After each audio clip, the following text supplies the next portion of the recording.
This program contains subject matter and language that may be disturbing to some viewers. Viewer discretion is advised.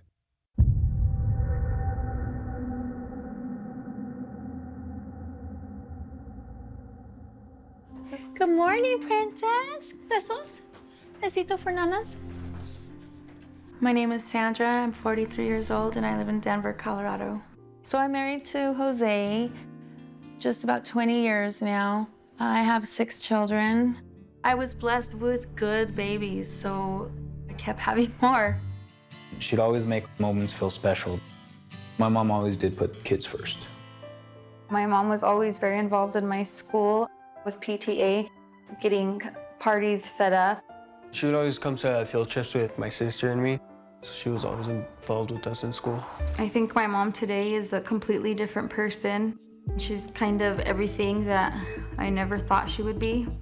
It's like, it's not Sandra anymore, it's a different person. I pretty much lost everything.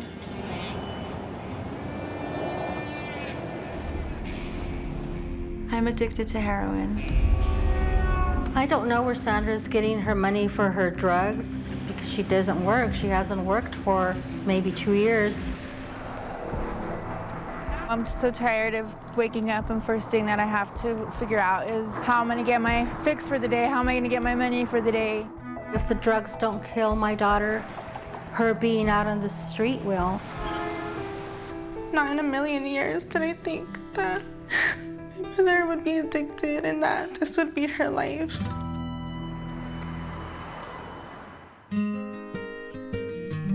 Sandra was my firstborn.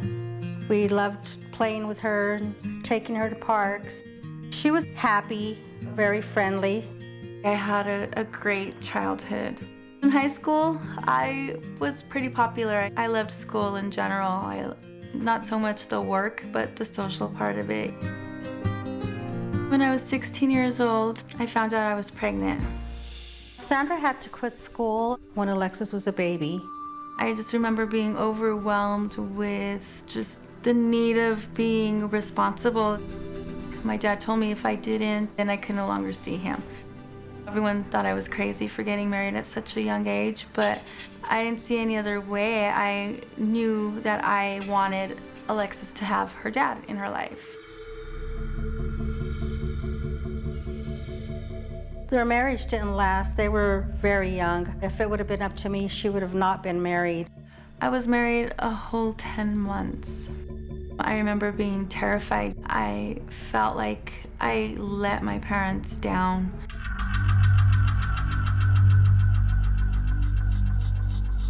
I took Alexis for a little while till she kind of straightened her life out.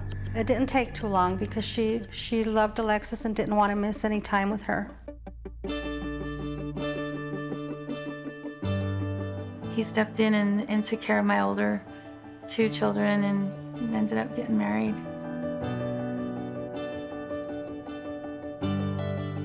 I graduated high school when I was 39 years old. I wanted to lead by example as much as I could. The day that I walked was one of the proudest days I had. But a whole lot can change in a matter of just a few months. I have this big ugly scar that's got me really self-conscious. This scar here was pretty much the size of my whole cheek. I was involved in a high-speed chase last year. Parents outside a Denver elementary school are relieved to find their children are safe today. At 3:45 this afternoon, officers began tracking this speeding SUV. She needed a ride. Her friend was wanted, so very paranoid. I sat in the back seat with my babies. After running a stop sign, it clipped another vehicle and crashed into the school bus.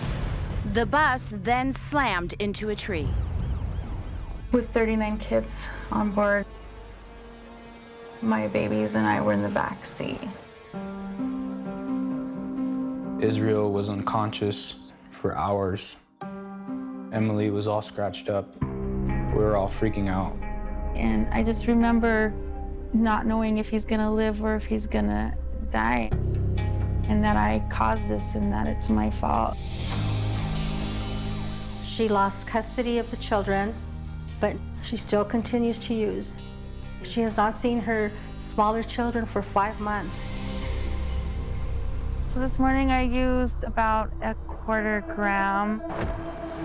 So right now I'm kind of working on getting my next 1/2 gram to last me for the rest of the day. So where am I going? I gotta figure something out. I thought I was taking you someplace. I don't always give her a ride, but sometimes I feel really bad. I don't know if you might have 20 bucks that I can borrow. That'll work. Okay, bye. What do you need cash for? Mom, I thought you got something yesterday. that was yesterday. About 4 years ago, everything kind of changed. Sandra just went downhill. She fell down the stairs. She hurt her back. She was having a hard time just getting around the house because her back was just hurting her so much. Sometimes I would just sneeze, and all of a sudden I would throw my back out. And in the end, she just turned to the painkillers. It started with Vicodin, and then they changed it to Percocet. It took away the pain, plus it gave me a burst of energy. I talked to my wife and I said, something's wrong with Sandra. She would be up still doing laundry, and it's about 2 o'clock in the morning. I felt like those pills just made me super mom, and I couldn't do anything. Prescriptions just ran out. She was not able to get any more refills. I'm home with these 2 little ones, and I couldn't function. That's when my friend was like, here, this will help. Made everything better just like that. I was very shocked to know that my daughter was using heroin. Her behavior changed quite a bit. It was pretty drastic. This is hard because nobody expecting this. Sandra's children were her whole world. You would think, what am I doing, you know? It's time to stop, I need help. I haven't seen my mom in a few months, probably. You kind of feel abandoned. I miss telling her what was going on in my life. I miss making her laugh. I just miss my mom.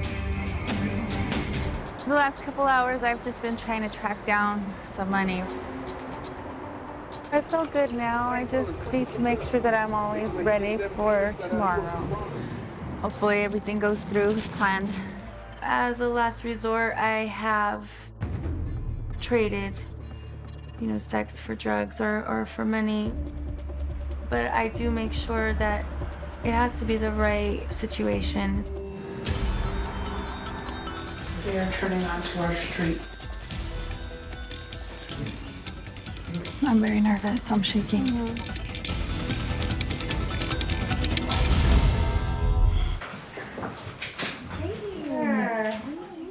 Hi. Sandra, I want you to know your whole family's here with all the love in the world for you, sweetheart. Mom, I hope you know how much I love you. We have so many good memories. You were the one who taught me how important family is, but for you, that's changed. One of the scariest things was when you and the kids were in that accident.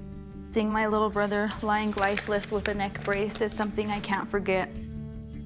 Mom, I'm sorry if I ever made you feel like I didn't love you or appreciate you, because I do. But if you refuse this help, I don't have any choice to not only cut you out of my life, but also Nevaeh's, and you will no longer be able to watch her grow. Mama, I love you so, so much. When I look back to see what has happened to you and to our family, it breaks my heart. It kills me to see what you've become. You missed helping me pick out a wedding ring, Mom, from my fiance.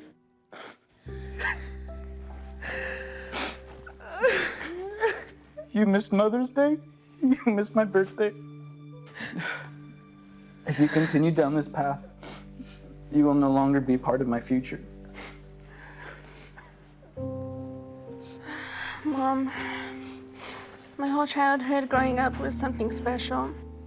I had loving parents and a mom who would do anything and more. Growing up, there were also bad times. When you were living with us during your addiction, it was one of the hardest things in my life I had to deal with. Every time I hear sirens,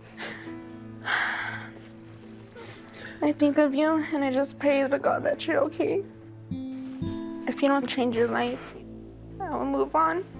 I'll get married, have kids. And you won't be a part of that. So please, Mom, will you take this opportunity and go with Sylvia and get this help? Will you go?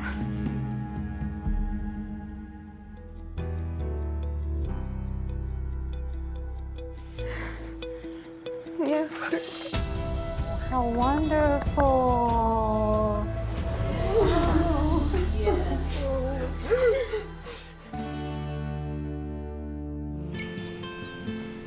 I've been sober for 88 days and I feel great. I'm going back to school for my bachelor's in project management and construction. Things are falling into place and trying to get back on my feet for when it's time to go back home to Denver. My relationship with my children, it's just changed so much. You know, they're so much happier now. They encourage me a lot. You know, I can always count on them to lift my spirits and just remind me what's important. I feel like as long as I keep going this direction, our relationship will just get even better. Love you. Okay, love you too. Being clean for 88 days has taught me that I am strong, that I can do this. I am super grateful for the opportunity to be able to get clean out here, and I just really want to be the mom that I used to be.